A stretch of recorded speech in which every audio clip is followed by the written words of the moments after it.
राजा बोला रात है, रानी बोली रात है। राजा बोला रात है, रानी बोली रात है। मंत्री बोला रात है, संतरी बोला रात है। सब बोलो रात है, ये सुबह सुबह की बात है।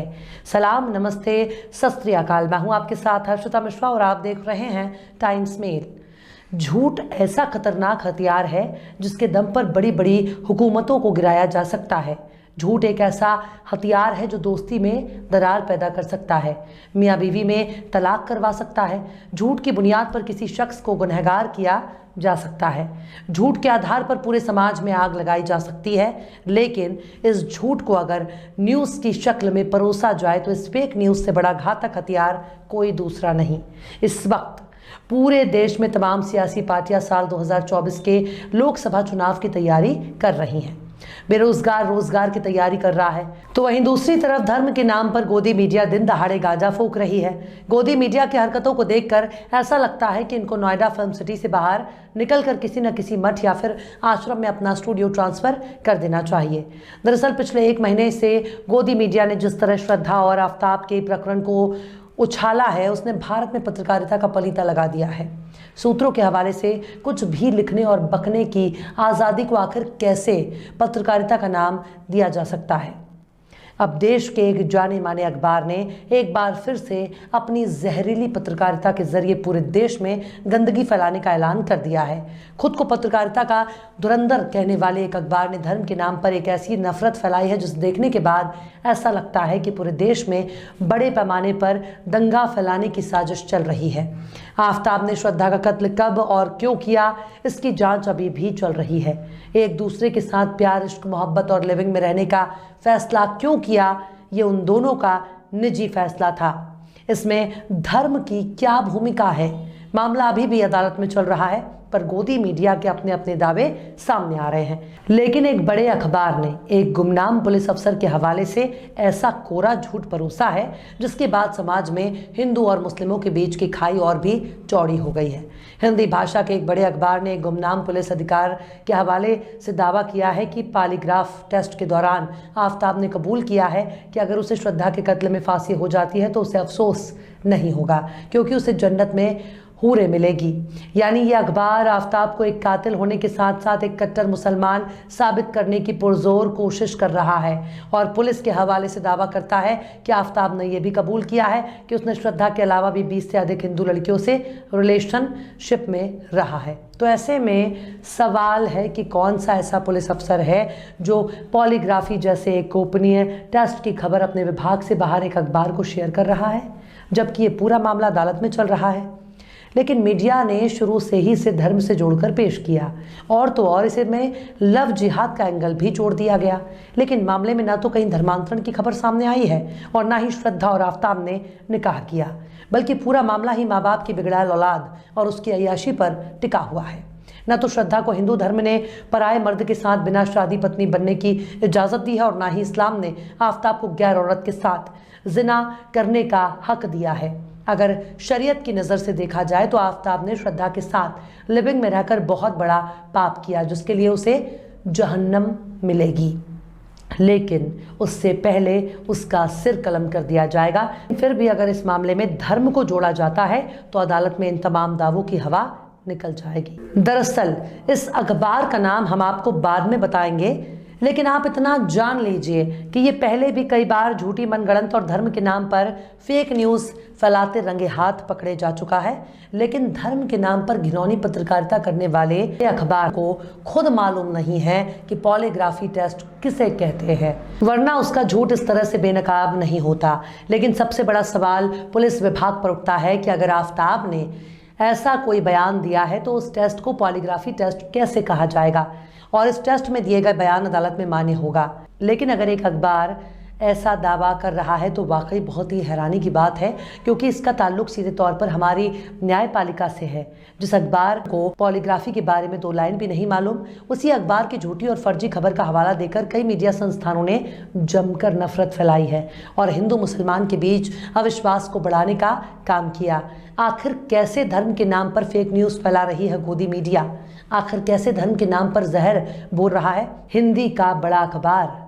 आखिर कैसे खुलेआम नफरत की पत्रकारिता कर रहा है एक सांप्रदायिक अखबार, बताएंगे आपको और भी बहुत कुछ। लेकिन आप अगर हमारे चैनल पर नए हैं और पहली बार हमारी वीडियो को देख रहे हैं तो आप हमारे चैनल टाइम्स मेल को सब्सक्राइब कर लें, वीडियो को लाइक कर दें और बेल आइकन का नोटिफिकेशन बटन भी प्रेस कर दें ताकि बिना देरी हमारी हर खबर आपको मिलती रहे। लौटते हैं आप खबर की तरफ। हमारे देश का एक बड़ा अखबार इस वक्त इस नफरत फैलाने में इतना गुम हो गया है कि उसे मालूम नहीं है कि आखिर वो क्या लिख रहा है। हम बात कर रहे हैं कट्टर हिंदुत्व और फेक न्यूज़ के नाम पर नफरत फैलाने वाले जागरण की, जिसकी फेक न्यूज़ ने पूरे समाज में हिंदू और मुसलमानों के बीच दरार पैदा कर दी है। दैनिक जागरण ने दावा किया है कि आफताब ने पॉलीग्राफी टेस्ट में कबूला है कि श्रद्धा के अलावा भी 20 से ज़्यादा हिंदू लड़कियों के साथ उसके ताल्लुकात रहे हैं। अखबार ये भी दावा करता है कि आफताब ने पॉलीग्राफी टेस्ट के दौरान कहा कि अगर श्रद्धा के कत्ल में उसे फांसी भी हो जाती है उसे अफसोस नहीं होगा क्योंकि उसे जन्नत में हूरें मिलेंगी। दैनिक जागरण ने खबर को छापने के लिए एक पुलिस अधिकारी का हवाला दिया है जिसका ना तो नाम है, ना पुलिस का कोई आधिकारिक बयान, ना तो पुलिस अधिकारी की रैंक के बारे में पता है, ना उसके डिपार्टमेंट के बारे में। लेकिन जागरण की भड़काऊ और जहरीली पत्रकारिता किस कदर झूठ में लिपटी हुई है इसका अंदाज़ा आप इसी से लगा सकते हैं कि जिस पॉलीग्राफी टेस्ट के बारे में दैनिक जागरण बड़े बड़े दावे कर रहा है, दरअसल उसे मालूम ही नहीं है कि पॉलीग्राफी टेस्ट होता क्या है। दरअसल पॉलीग्राफी टेस्ट को एक और नाम से जाना जाता है जिसे आप सबने पहले सुन रखा होगा और उसके बारे में जानते भी होंगे, क्योंकि सच और झूठ पकड़ने वाली मशीन की जांच को पॉलीग्राफी कहा जाता है। यानी आरोपी से पूछे गए सवाल के जवाब और उसके शारीरिक प्रतिक्रिया के आधार पर सच और झूठ का पता लगाया जाता है। तो आप ही बताइए, इसमें आफताब क्यों कबूलने लगा कि उसे जन्नत में हूरें मिलेंगी? दरअसल आफताब खुद से किसी बात को तब बताएगा जब उसका नार्को टेस्ट होगा, लेकिन जागरण को नार्को टेस्ट और पॉलीग्राफी टेस्ट के बारे में मालूम ही नहीं। शायद जागरण ने पॉलीग्राफी टेस्ट और नार्को टेस्ट के बुनियादी अंतर के बारे में मालूम ही नहीं था। दरअसल नार्को टेस्ट और पॉलीग्राफी टेस्ट में बहुत ही बुनियादी अंतर है। इस बारे में इंडिया टुडे आज तक ने 21 नवंबर को बहुत ही विस्तार से बताया है। पॉलीग्राफी टेस्ट के दौरान आरोपी का blood pressure, heart rate, pulse rate और शरीर पर निकलने वाले पसीने या हाथ पैर के मूवमेंट से पता किया जाएगा कि वो सच बोल रहा है या नहीं। लेकिन इस टेस्ट से किसी बात के पुख्ता होने की संभावना नहीं होती, क्योंकि इस टेस्ट के बाद आरोपी ने जो भी कहा उसकी जांच पुलिस को फिजिकली मौके पर जाकर करनी होगी। नार्को टेस्ट में इंसान के शरीर में सोडियम पेंटोथल नाम का ड्रग एक सीमित मात्रा में डॉक्टरों की देखरेख में डाला जाता है। इसे ट्रुथ सीरम भी कहते हैं। ये दवा शरीर में जाते ही इंसान को अर्ध चेतना यानी आधी बेहोशी में ले आता है।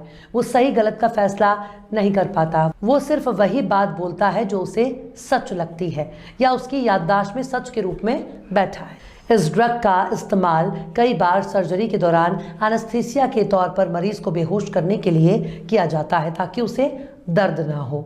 अब सुनिए कि इंडिया टुडे आज तक ने आफताब के नार्को टेस्ट के बारे में क्या लिखा है कि नार्को टेस्ट में भी आफताब ने कबूली हत्या की बात बताया। कहा फेंके श्रद्धा के मोबाइल और कपड़े, लेकिन इस खबर में कहा भी जन्नत में हूर मिलने की बात नहीं कही गई। इस खबर के डिटेल में आज तक ने कानूनी पेचीदगी को बताते हुए कहा कि भले ही आफताब ने नार्को टेस्ट में श्रद्धा की हत्या से जुड़े राज का खुलासा कर दिया हो, लेकिन इन्हें कोर्ट में सबूत के तौर पर पेश नहीं किया जा सकता।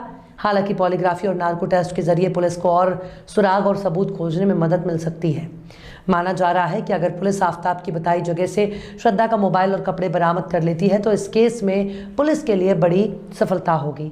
इसी खबर में इंडिया टुडे आज तक दावा करता है कि पुलिस पूछताछ में सामने आया है कि श्रद्धा ने आफताब से ब्रेकअप करने का फैसला कर लिया था। वो आफताब के अत्याचारों से परेशान हो चुकी थी, ऐसे में उसने अलग होने का फैसला किया, लेकिन आफताब को ये बात पसंद नहीं आई। उसने श्रद्धा की हत्या कर दी। हालांकि आफताब ने शुरुआत में पुलिस पूछताछ में बताया था कि श्रद्धा उस पर शादी का दबाव डाल रही थी और इसी को लेकर दोनों के बीच 18 मई को झगड़ा हुआ था। इसके बाद उसने श्रद्धा की हत्या कर दी। अब आफताब को फांसी हो जाए या फिर उम्र कैद, लेकिन मामला तो अदालत में चल रहा है। कोर्ट तय करेगी कि आफताब का अंजाम क्या होगा। लेकिन जागरण की फैलाई गई नफरत के आधार पर कई मीडिया संस्थानों ने खूब नफरत फैला रही है। जिस जागरण को नार्को टेस्ट और पॉलीग्राफी टेस्ट के बारे में मालूम ही नहीं है, वो आखिर इतना बड़ा फेक न्यूज़ कैसे फैला सकता है। इसी तरह से इसने कठुआ रेप कांड को लेकर भी फेक न्यूज़ फैलाई थी। लेकिन ये मामला सिर्फ फेक न्यूज़ तक सीमित नहीं है, बल्कि मनगढ़ंत और साजिश के तहत इस तरह की खबर तैयार की गई और उसे वायरल किए जाने का मामला नजर आता है। लेकिन जब सैया भय कोतवाल तो अब डर काहे का। बहरहाल चलते चलते आखिर में महरूम राहत इंदौरी ने भी क्या खूब फरमाया है। झूठों ने झूठों से कहा है सच बोलो, झूठों ने झूठों से कहा है सच बोलो, सरकारी ऐलान हुआ है सच बोलो। घर के अंदर तो झूठों की एक मंडी है, घर के अंदर तो झूठों की एक मंडी है, दरवाजे पर लिखा हुआ है सच बोलो। फिलहाल इस वीडियो में बस इतना ही। ये वीडियो आपको कैसा लगा कमेंट बॉक्स में ज़रूर बताइएगा। वीडियो पसंद आए तो लाइक करें। हमारे वीडियो लिंक को फेसबुक, ट्विटर, व्हाट्सएप पर अपने रिश्तेदार, यार, दोस्तों को भी शेयर करें। और बेबाक, निष्पक्ष, स्वतंत्र पत्रकारिता को सपोर्ट करने के लिए आप हमारे यूट्यूब चैनल टाइम्स मेल को ज़रूर सब्सक्राइब करें। और हाँ, बेल आइकन की घंटी वाली बटन भी ज़रूर से दबा दें ताकि आपको हमारे आने वाले नई वीडियो की नोटिफिकेशन फ़ौरन ही मिल जाए। फिर मिलते हैं किसी और वीडियो में एक नई खबर के साथ। हर्षिता मिश्रा को दीजिए इजाजत। जय हिंद। तो देख लिया आपने हमारे इस वीडियो को। हमें उम्मीद है कि आपने हमारे वीडियो को लाइक किया होगा और दूसरों को भी शेयर किया होगा। अगर अभी तक आपने हमारे चैनल टाइम्स मेल को सब्सक्राइब नहीं किया है तो जल्दी से सब्सक्राइब कर दें और बेल आइकन भी प्रेस कर दें।